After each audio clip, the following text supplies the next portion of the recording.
I am Jonas, 67 years old, and the owner of a successful construction company in Pennsylvania. After a lifetime of building homes for others, I finally found my own family when I married Margaret and embraced her son William as my own. For 15 years after Margaret passed, I supported William, his wife Alicia, and my grandchildren with everything I had. Then came that fateful dinner. A toast, my daughter-in-law said, raising her glass. To the father-in-law who always pays but will never be a real dad. I calmly placed a key on the table with a note. My son read it and turned pale. Before I tell you what was in that note, let me know where you are watching from and subscribe to hear how I reclaimed my dignity after years of disrespect. I grew up in a small Pennsylvania town where everybody knew everybody. My father worked at the steel mill, coming home exhausted but always finding time to teach me carpentry on weekends. Those lessons became the foundation of my life. When I was 17, I started working construction jobs during summer breaks, learning the trade from the ground up. By 22, I was leading small crews, and by 30, I had started my own construction company. Building a business from nothing was the hardest thing I had ever done. Many nights I slept on the floor of half-finished houses to save on rent, using the money instead for materials and paying my workers first.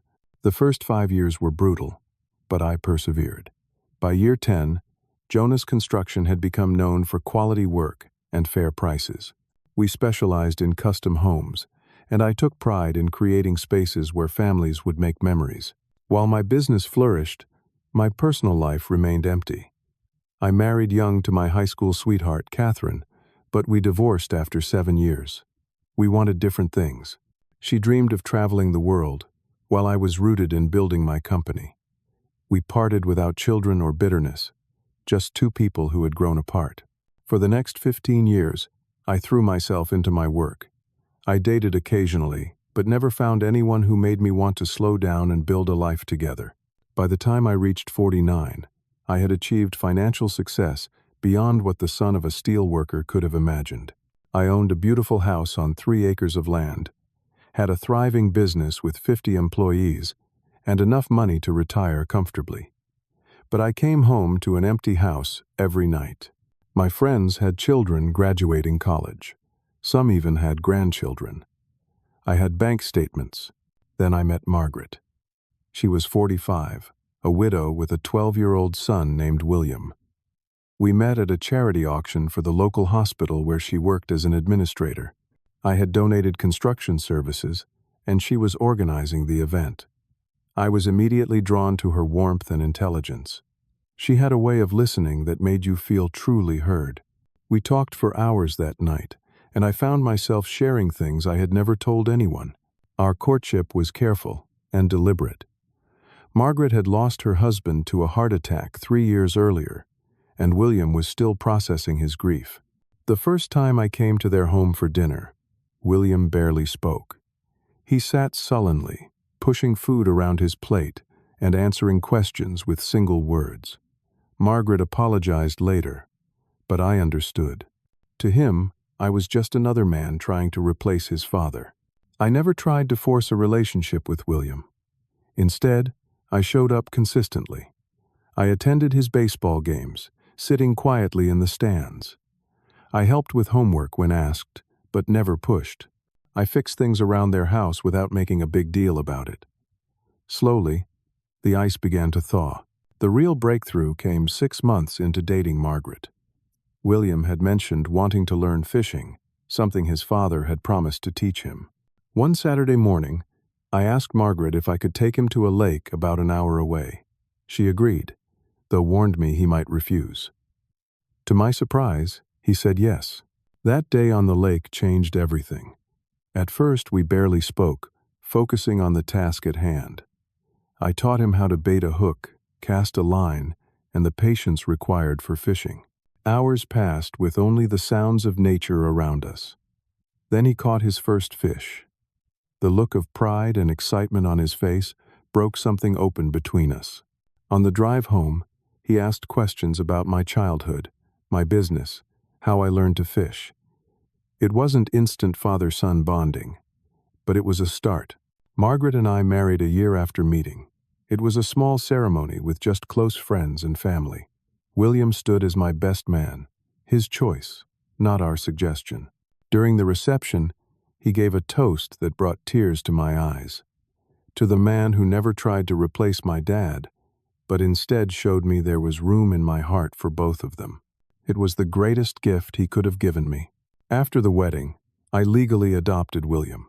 He kept his last name to honor his birth father, which I fully supported. We became a family, not perfect but real. We had dinner together most nights, took vacations to national parks, and created new traditions. I taught William everything my father had taught me about building, and he showed natural talent. For 5 years we were happy. My business continued to grow, and I worked hard to balance work and family. I wanted to be present in a way my father, despite his best intentions, often couldn't be. Margaret bloomed, returning to school for a master's degree with my enthusiastic support. William entered high school, played varsity baseball, and started thinking about colleges. We had our disagreements and tough moments like any family, but we faced them together. I finally understood what my work had been building toward all those years. Not just houses, but a home. Everything changed when Margaret was diagnosed with aggressive breast cancer. She had gone for a routine mammogram, and within a week, our world collapsed. The doctors were optimistic at first, talking about treatment options and survival rates. Margaret faced it all with remarkable courage, but I could see the fear behind her smile. I immediately scaled back my involvement in the business, putting my most trusted foreman in charge of day-to-day operations. My place was with my family. William was 17, his senior year of high school, suddenly overshadowed by his mother's illness. He tried to be strong, but I would often find him alone, shoulders shaking with silent sobs. We grew closer during this time, united in our determination to support Margaret. The treatments were brutal. Chemotherapy ravaged her body, stealing her energy and her beautiful auburn hair. I went to every appointment, took detailed notes on medications and side effects, and learned to manage her pain as best I could. At night, I would hold her as she slept fitfully, promising her that William and I would be okay, that she could focus on healing. Despite our prayers and the best medical care, Margaret declined rapidly. The cancer had already spread before detection. 8 months after diagnosis, she was moved to hospice care. 2 weeks later, she was gone. She died peacefully, holding both our hands, making us promise to take care of each other. The funeral was a blur. I remember William standing stoically beside me, accepting condolences with a maturity beyond his years. That night, after everyone had left, we sat on the back porch in silence, both lost in our grief. Finally, he asked, "What happens now?" The question had many layers, but I answered the simplest one first. Now we keep going, one day at a time, together. William had been accepted to several colleges before Margaret's diagnosis. We had planned campus visits that never happened. Now, faced with decision time, he hesitated. "Maybe I should stay home. Go to community college," he suggested one evening. I knew what Margaret would want. "Your mother was so proud of your acceptance to Cornell," I told him. "She would want you to go, and I have the means to make it happen." Money had never been an issue, thank God, and I wanted him to pursue his dreams without financial burden. That fall, I drove William to Cornell. We packed his belongings in my truck, making the 6-hour drive mostly in comfortable silence, occasionally sharing memories of Margaret. Setting up his dorm room, I could see his excitement growing despite the underlying sadness. Before leaving, I handed him an envelope containing a credit card in his name and information about the account I had set up for his expenses. "You focus on your education," I told him. "I've got everything else." William thrived at Cornell, majoring in business with a minor in architecture. We talked weekly, and he came home for holidays and summers. I encouraged him to stay on campus for smaller breaks, to fully experience college life. During his sophomore year, he mentioned interest in graduate school. "I want to combine business and architecture," he explained. "Maybe get into development," I was thrilled. This was something we could potentially do together. After completing his undergraduate degree with honors, William was accepted into a prestigious master's program in urban development. The program was expensive, but I never hesitated. "Your education is the best investment I can make," I assured him. Privately, I imagined him eventually joining my company, perhaps taking over someday. We could rename it Williams and Jonas Construction. The thought gave me purpose. During his final year of graduate school, William met Alicia. She was studying law at the same university, focusing on real estate law. When he brought her home during spring break, I was immediately impressed. She was intelligent, articulate, and seemed genuinely interested in my business. She asked thoughtful questions about construction regulations and zoning laws. William looked at her with such admiration. I was happy for him. They dated for 18 months before getting engaged. William called to tell me, his voice bubbling with excitement. She said, "Yes, Jonas. We want to get married next summer after graduation." Of course, I offered to pay for the wedding. Margaret would have wanted to give them a beautiful start. When William suggested a relatively modest ceremony, Alicia called me directly. "William is being too considerate of your finances," she said. "But this is our special day." The wedding budget tripled after that conversation, but I didn't mind. I wanted them to have everything they desired. The wedding was lavish, held at a vineyard estate with 300 guests. I sat in the front row, an empty seat beside me for Margaret. Many guests assumed I was William's biological father, and neither of us corrected them. During his vows, William said, "I learned what true love looks like from watching my parents." Our eyes met briefly, and I knew he meant Margaret and me. It was one of the proudest moments of my life. As a wedding gift, I purchased them a house in an upscale neighborhood near where my company had several development projects. It was perhaps excessive, but I wanted to give them a solid foundation. The house needed some renovations, which my company completed before they moved in. Alicia had very specific ideas about the design, some of which seemed unnecessarily expensive, but I kept my opinions to myself. This was their home, not mine. 2 years later, my grandson Jack was born, followed by Emma 18 months after. Holding those babies in my arms, I felt Margaret's presence strongly. "Look what our boy did," I whispered to her memory. Becoming a grandfather gave me new purpose. I set up college funds for both children immediately and adjusted my will to ensure they would always be provided for. Family gatherings became regular events, usually at my home since it was larger. I noticed subtle tensions during these times, particularly between Alicia and William. She would make comments about his career progress, comparing him to her law school classmates who were already made partner. William would grow quiet during these exchanges. I tried to highlight his accomplishments, his creativity and integrity, but Alicia would often dismiss these with a laugh. "Dad thinks you walk on water," she would tell him. The word "dad" somehow sounding hollow when she said it. Despite these undercurrents, I treasured these family moments. The sound of my grandchildren playing in the yard, William grilling on the patio, even Alicia's sharp observations about neighborhood politics. All of it filled my home with the life I had longed for. If there were moments of discomfort or discord, I chose to focus on the joy instead. Family wasn't supposed to be perfect, right? As the years passed, I noticed a troubling pattern emerging. What started as occasional requests for financial assistance became regular expectations. William had taken a job with a development firm rather than joining my company as I had hoped. He explained that he wanted to make his own way, which I respected. However, his salary and Alicia's income as a junior attorney couldn't sustain the lifestyle they had established. The first major request came when their car needed replacing. "We found the perfect family vehicle," William told me over lunch. "But with the kids' daycare costs, we're a bit stretched." I wrote a check that same day for a luxury SUV that cost more than my first house.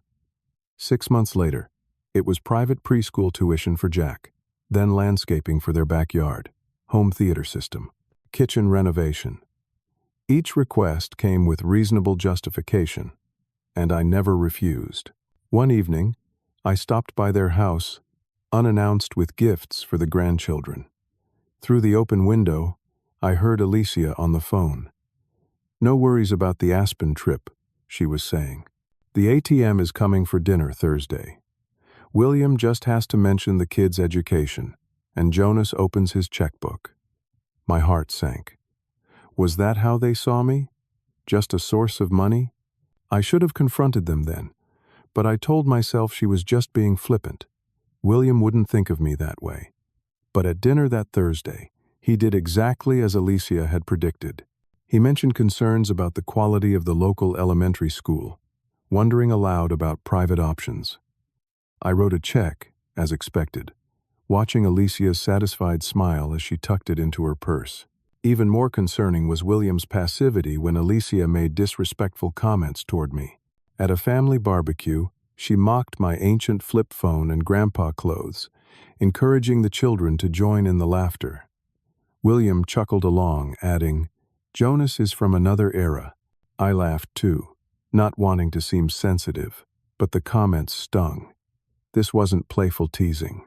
There was an edge to it, a diminishing quality that made me feel irrelevant. My grandchildren, meanwhile, were absorbing these attitudes. Jack, now 6, and Emma, 4, were becoming increasingly demanding. Visits to my house involved immediate questions about what presents I had for them. If I brought something modest, disappointment was evident. "Uncle Peter gives his grandkids tablets and gaming systems," Jack informed me once. I later learned there was no Uncle Peter. It was a manipulation tactic Alicia had taught him.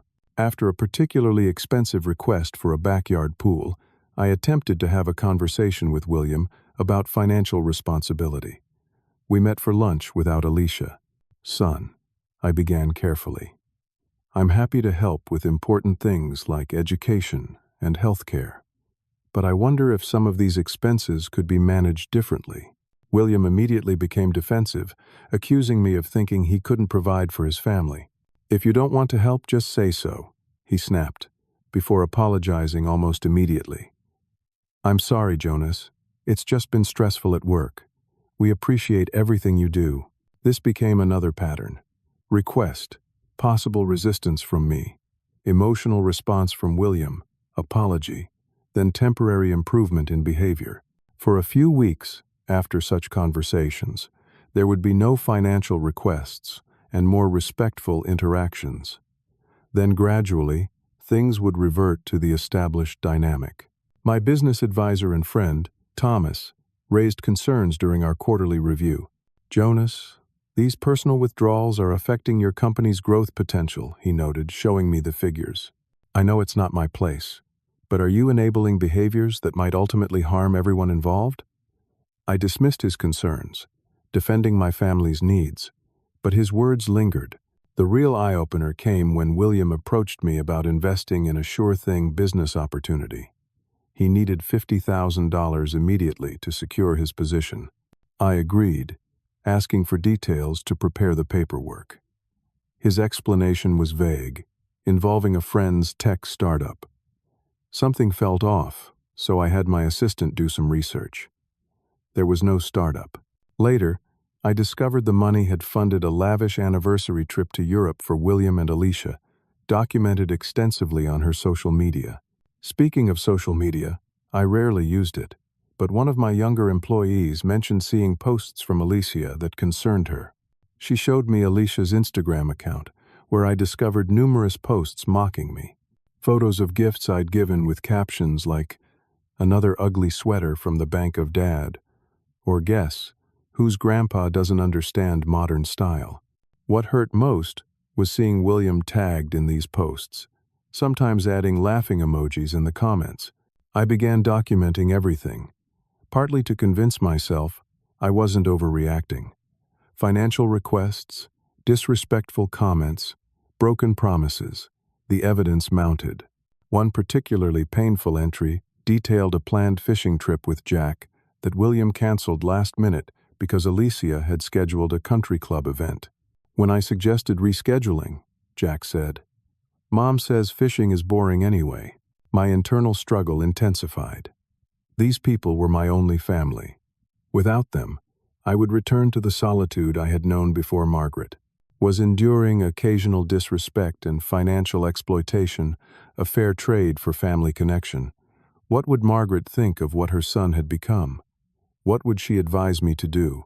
These questions kept me awake at night as I wrestled with my growing resentment and fading hope. After much reflection, I decided to plan a special dinner to mark 15 years since Margaret's passing, and, more importantly, 15 years of being William's father. Perhaps a meaningful celebration would reset our relationship, remind everyone of our family bonds. I reserved a private room at Margaret's favorite restaurant, an elegant Italian place where we had celebrated many special occasions. I spent weeks selecting thoughtful gifts for everyone. For William, I found first edition architectural books from his favorite designer. For Alicia, a vintage jewelry set similar to one Margaret had treasured. For Jack and Emma, custom art pieces for their rooms featuring activities we had enjoyed together. I also prepared a heartfelt letter to William, expressing my pride in him and gratitude for being his father. The evening began well. Everyone arrived on time, dressed elegantly. Alicia complimented my new suit, William reminisced about family dinners with Margaret, and the children were unusually well behaved. I began to think my concerns had been overblown, that perhaps we were turning a corner.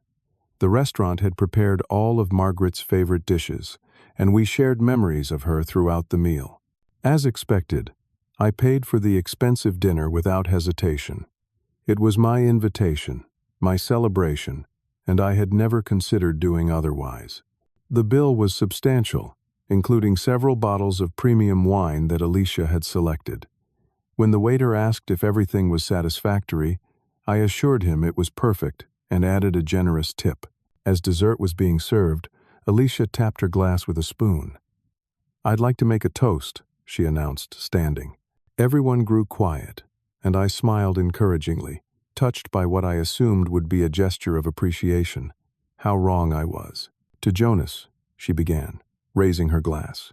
"The father-in-law who always pays but will never be a real dad." She paused as my smile froze. 15 years of trying to buy your way into our family. 15 years of us tolerating your neediness because, well, the perks are substantial. She laughed lightly. William had a real father, one whose shoes you couldn't possibly fill, no matter how many checks you write. The silence that followed was broken by William's chuckle, then outright laughter. "Your face, Jonas," he managed between laughs. "Mom always said you wore your heart on your sleeve." The mention of Margaret in this context felt like a physical blow. She would never have endorsed this cruelty. Even more shocking were my grandchildren's contributions. "Grandpa Jonas is our personal Santa," Jack announced proudly, clearly repeating a phrase he had heard. Emma nodded enthusiastically, adding, "Daddy says Grandpa Jonas is a piggy bank with legs." More laughter erupted as I sat perfectly still, my face carefully composed, despite feeling as though I might shatter. "Oh, come on," Alicia said, noting my expression. "We're just having fun. You know we appreciate the house, the cars, the vacations, the tuition." She emphasized each item like reading a shopping list. "It's a fair trade, right? You get to pretend you have a real family, and we get financial support. Everyone wins."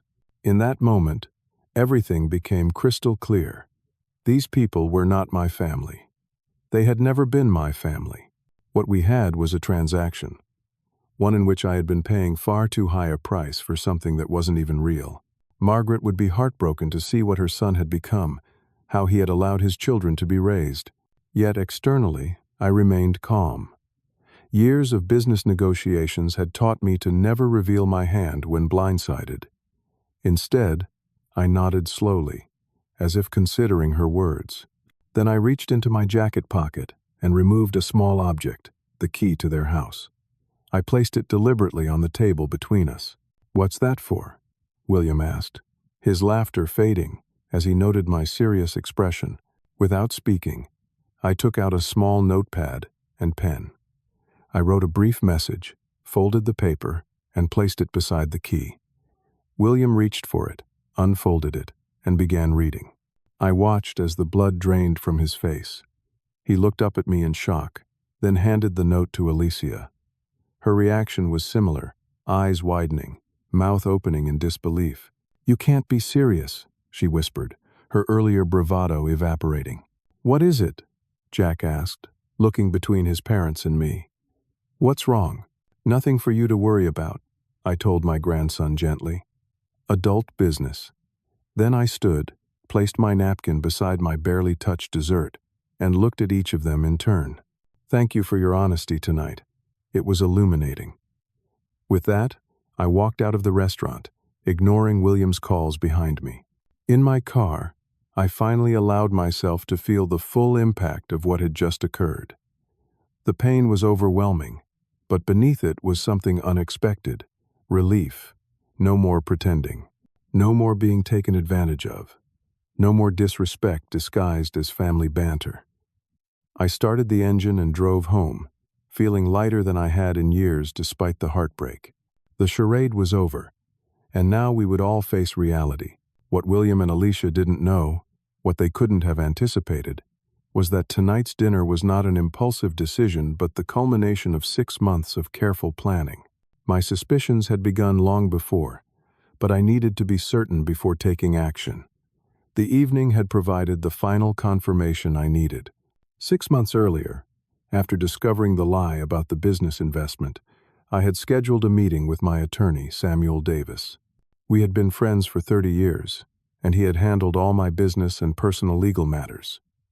"I need a complete review of my financial entanglements with my son's family," I told him. "Everything. Every gift, loan, property, investment." Samuel took 2 weeks to compile the information. When we met again, his expression was grave.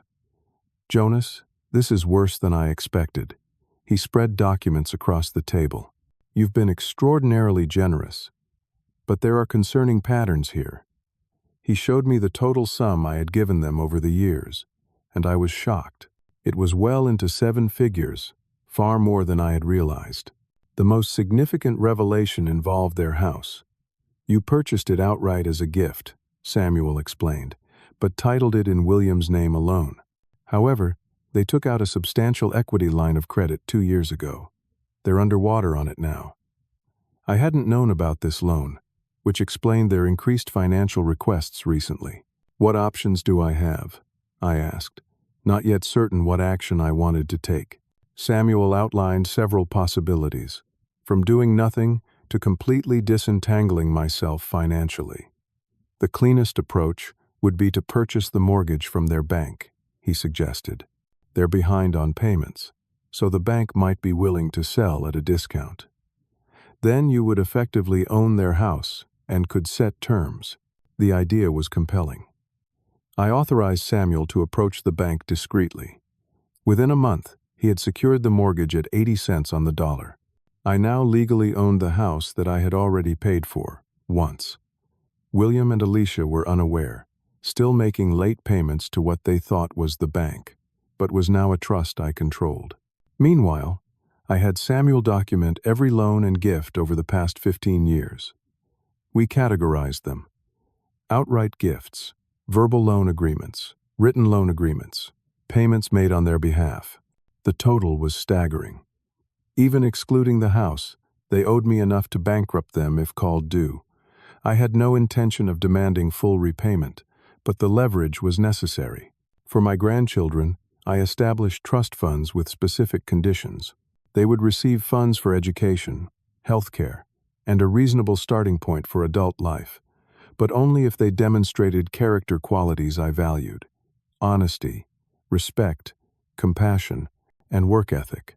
The trustee, not their parents, would determine if these conditions were met. My business required protection as well. William had no official role in the company, but Alicia had occasionally done legal work for us. I restructured the business, creating additional layers between ownership and operations, making it virtually impossible for them to claim any stake. My loyal employees, many who had been with me for decades, would have a clear path to ownership after my eventual retirement or death. The emotional preparation was equally important. I began seeing Dr. Karen Reynolds, a therapist specializing in family conflicts. Initially reluctant, I found her insights valuable. "You're not just protecting your assets," she observed in our third session. "You're trying to protect your heart and your dignity." She helped me process the grief of losing the family I thought I had and prepare for the confrontation I knew was coming. For legal protection, I installed recording devices in my home. Pennsylvania is a two-party consent state for recordings, so I placed clear notices at the entrances stating that audio and video recording was in progress. Most people never notice these small signs, including William and Alicia during their visits. The recordings captured numerous derogatory comments and discussions of their financial strategies regarding me. My exit strategy had multiple contingencies.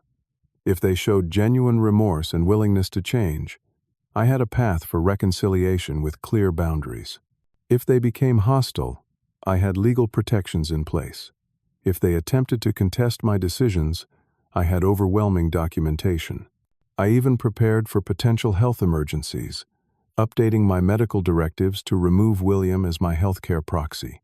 For the dinner itself, I had arranged for a hidden camera and audio recording. The restaurant owner, a longtime friend, had helped place the equipment discreetly. Pennsylvania law permitted recording in public spaces where there is no expectation of privacy. The private dining room was still considered a public space within the restaurant. This recording would serve as final proof of their true feelings. The note I placed beside the key was carefully worded, crafted with Samuel's guidance to be clear, yet not legally actionable against me. It read simply, "The house is mine. You have 30 days. No threats, no accusations, just facts." The mortgage documents were already in Samuel's office, ready to be formally served the next morning. As I drove home from the restaurant, my phone began buzzing with text messages and calls. I ignored them all. Everything was in motion now, proceedings that couldn't be stopped with desperate apologies or manipulative tears. For 15 years, I had been playing a game whose rules I didn't understand. Now I was changing the game entirely. At home, I poured myself 2 fingers of bourbon, Margaret's favorite. "I tried, my love," I said aloud to the empty room. I tried to keep my promise to take care of him. Somehow, I felt she would understand. The boy she had raised had been replaced by someone she wouldn't recognize, shaped by Alicia's influence and his own worst instincts. Perhaps this shock would bring back some of the William we had both loved.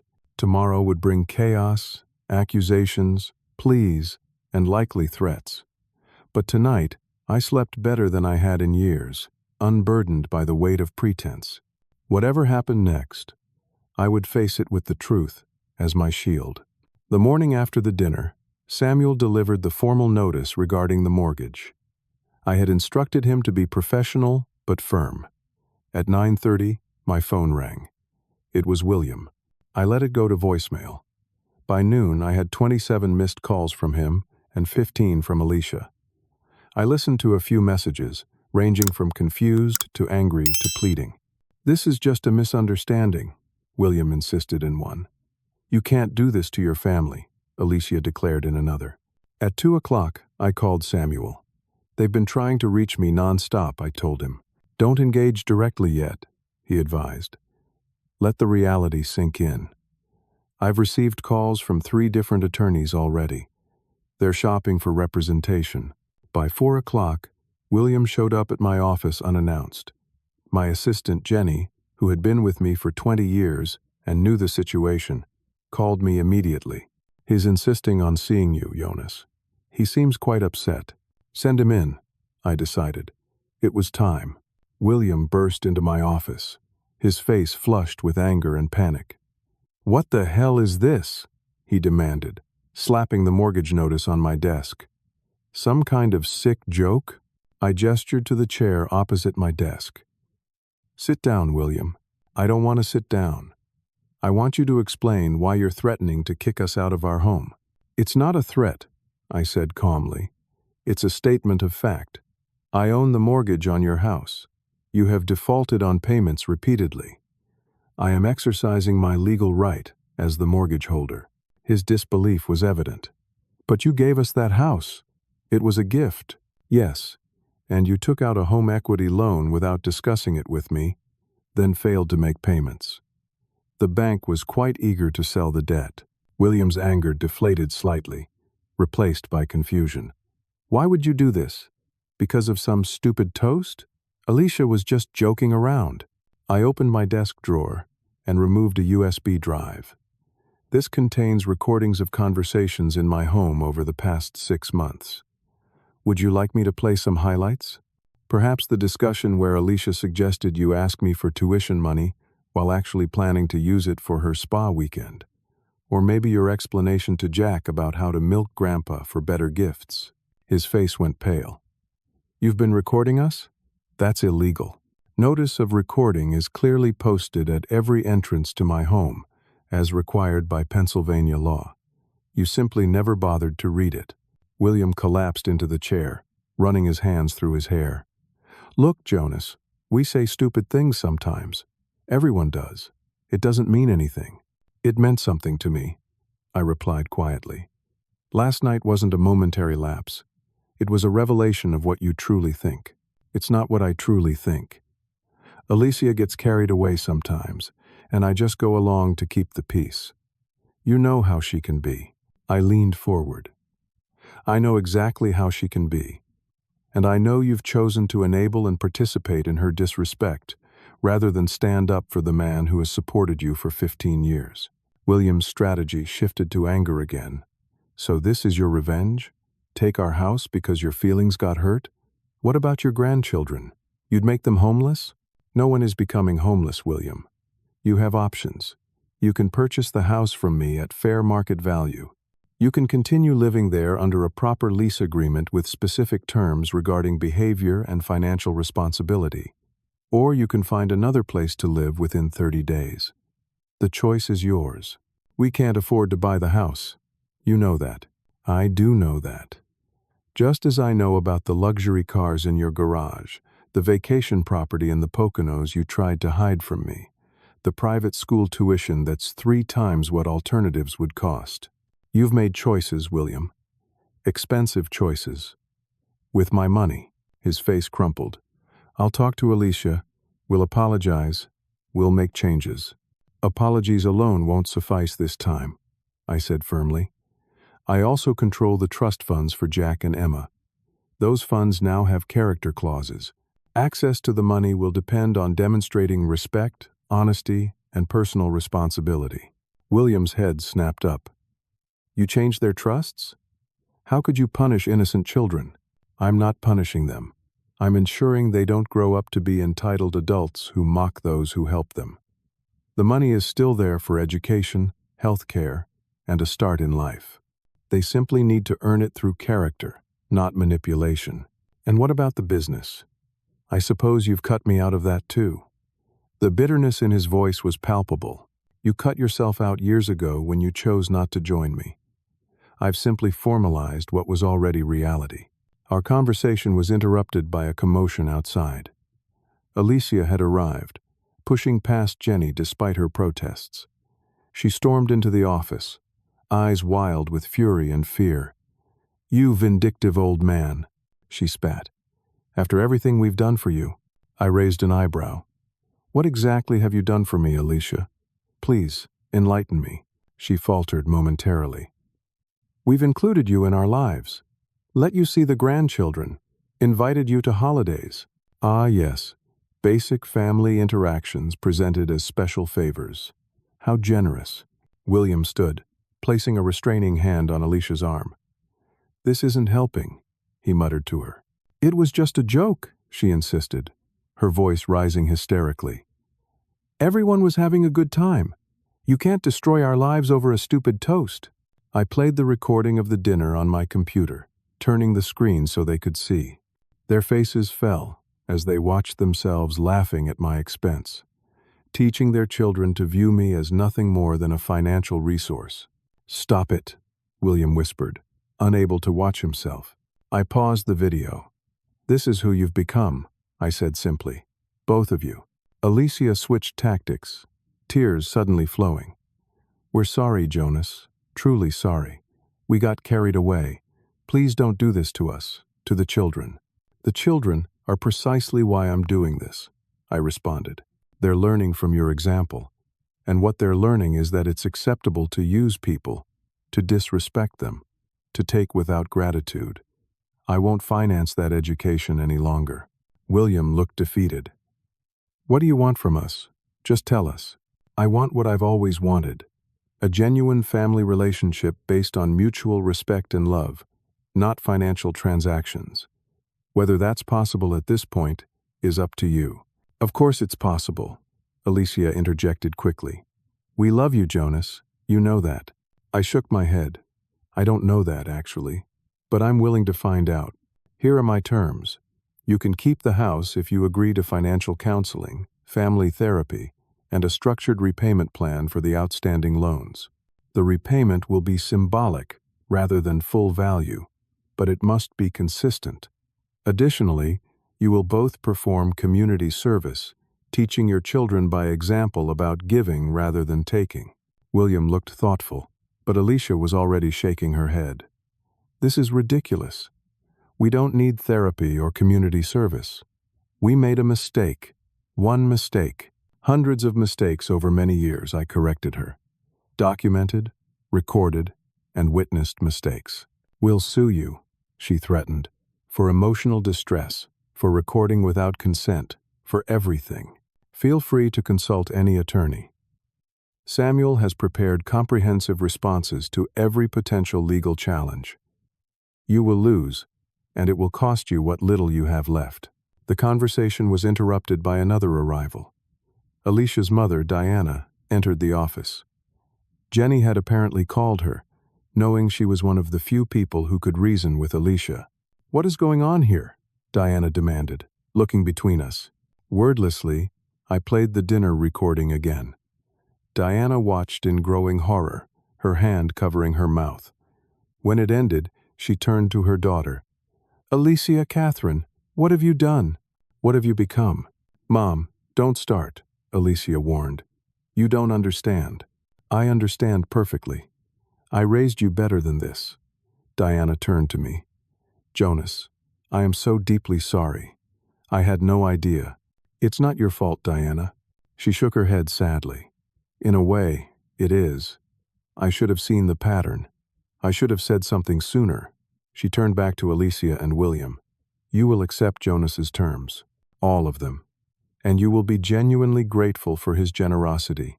Because believe me, if someone had treated me the way you've treated him, I would not be nearly so forgiving. Alicia looked ready to argue, but William placed his hand on her shoulder. She's right, Alicia. Mom's right, and Jonas is right. His voice broke. What have we been doing? What example are we setting? He looked at me, tears in his eyes. I am so sorry, Jonas. Not just for last night, but for years of taking you for granted. For forgetting who you really are, and what you've done for us. It was the first genuine moment between us in years. I saw a flash of the William I had taught to fish, the boy who had made room in his heart for a second father. It won't be easy, I warned him. Rebuilding trust never is. I know, he acknowledged. But we have to try.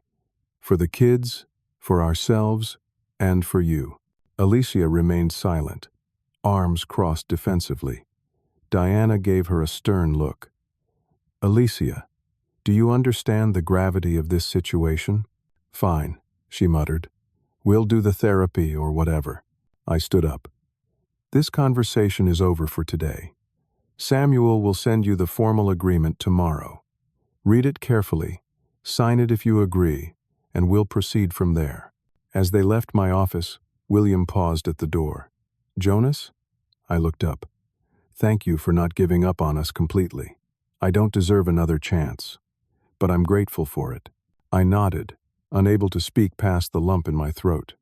When they were gone, I sat alone in my office as evening fell, wondering if I had done the right thing. Only time would tell. The weeks following the confrontation were difficult for everyone. I retreated to my lake cabin for 10 days, turning off my phone and simply sitting with my thoughts.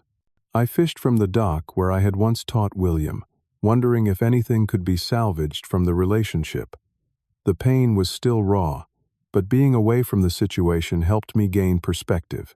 When I returned, I found William waiting in my driveway.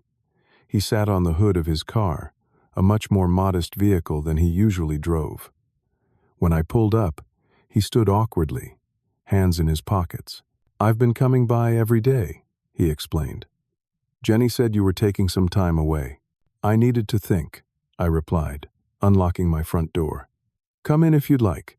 Inside, we sat in the kitchen, the heart of the home, where Margaret had once brought us together as a family. William declined coffee, fidgeting with a napkin. "I've been doing a lot of thinking," he began, "about who I've become, who we've become as a family." He looked up, meeting my eyes directly. "It's not who Mom would have wanted me to be. It's not who I want to be." "What do you want, William?" I asked quietly. "A chance to make things right. Not just because of the house or the money, but because I miss who we used to be. I miss my dad." The word hung in the air between us. He hadn't called me dad in years.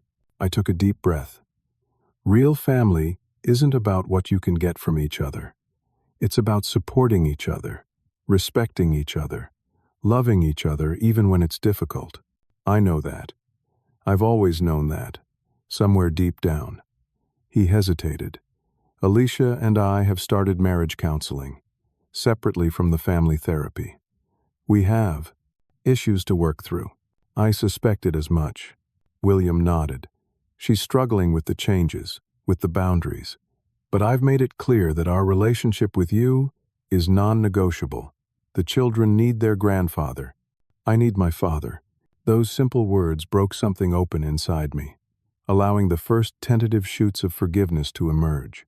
We talked for hours that day, really talked, about disappointments and expectations, about Margaret and what she had valued, about the future and what it might look like. No financial discussions, no negotiations, just two men trying to find their way back to family. Alicia's resistance lasted longer. In our first family therapy session, she sat stiffly, offering minimal responses.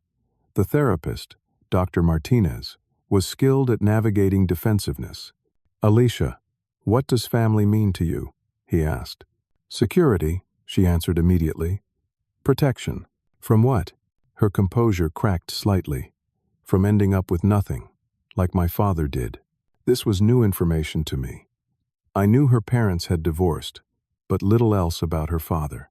As the sessions continued, a picture emerged of a man who had abandoned his family, leaving them financially devastated. Alicia's obsession with material security, her resentment of my relationship with William, began to make more sense. It didn't excuse her behavior, but it provided context. By our fourth session, she made a breakthrough. "I think I've been punishing you," she admitted to me, "for being everything my father wasn't, for showing up, for caring, for providing." It made me angry because it proved fathers could be reliable, which meant mine chose not to be. "I'm not your father, Alicia," I said gently. "I know that now," she replied, tears in her eyes. "And I'm starting to understand what I almost threw away because of my issues." The grandchildren's visits without their parents became a healing ritual. Without the tension between the adults, Jack and Emma relaxed into simply being kids. I taught them to fish, as I had taught their father. We built things in my workshop. We baked Margaret's cookie recipes. Slowly, the mercenary behavior faded, replaced by genuine connection. "Grandpa," Jack asked one evening as we sat on the porch, "are you and Dad friends again?" "We're working on it, buddy," I answered honestly. "Families sometimes have rough patches, but that doesn't mean they stop being family." "Mom cries sometimes," Emma offered. "She says she's sorry." "We're all learning," I told them, pulling them close. "That's what life is about."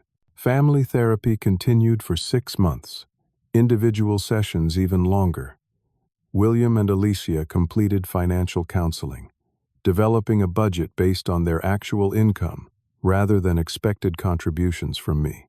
They sold the vacation property and one of their cars, downsizing to a lifestyle they could sustain.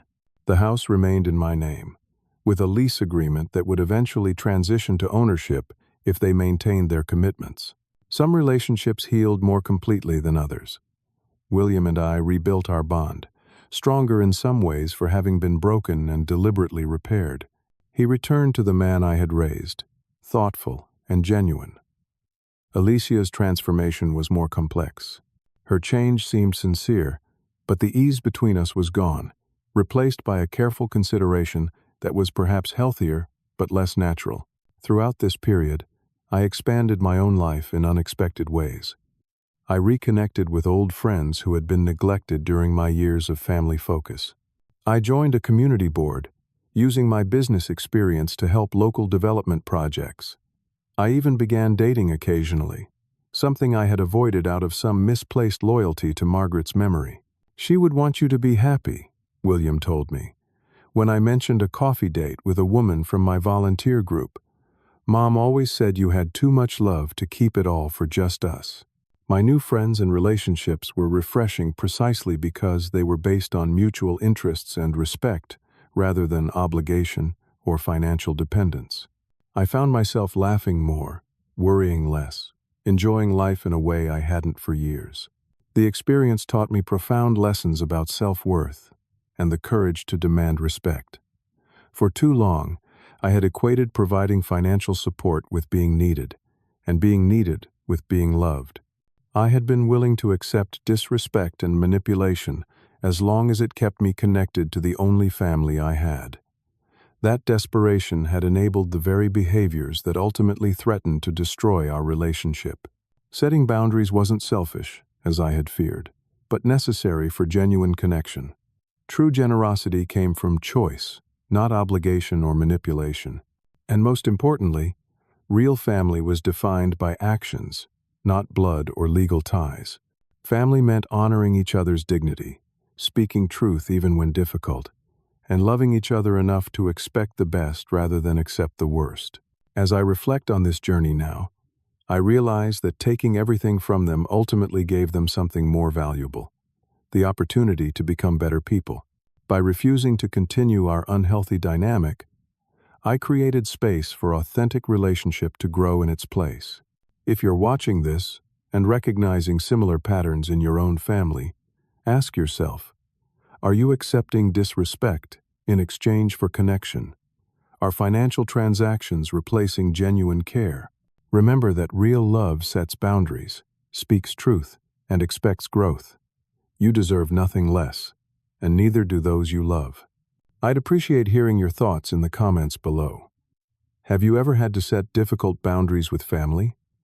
What helped you find the courage to demand respect? Subscribe to my channel for more stories about family, growth, and second chances. Like and share this video if it resonated with you. Thank you for listening to my story. And remember, it's never too late to rebuild what matters most.